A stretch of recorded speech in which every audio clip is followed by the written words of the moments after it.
Here's how the time quality cost matrix can help you figure out your nutrition and meal planning to work best for your life. There are three variables: time, quality, and cost.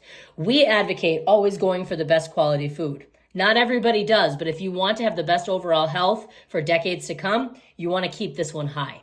So if you're somebody who does not have a lot of time, you're a busy parent or professional, you do not have a ton of time to prepare, you want to make your meal planning work for you.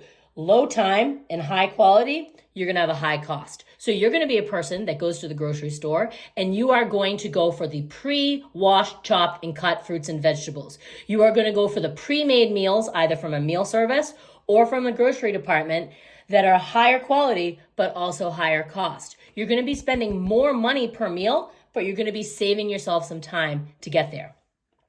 On the other hand, if you're a person who does not have a lot of money, you are on a budget, but you still want to do what you can to eat well, to eat healthy items, you are going to sacrifice time. To get low cost and high quality, you're going to have to put in a lot of time. You're going to be the person that's going to go and buy things in bulk.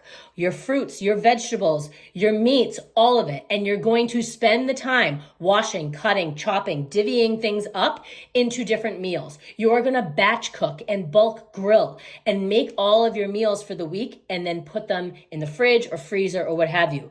You're not going to spend a lot of money. You're going to save a bunch actually doing this, but you're going to spend time.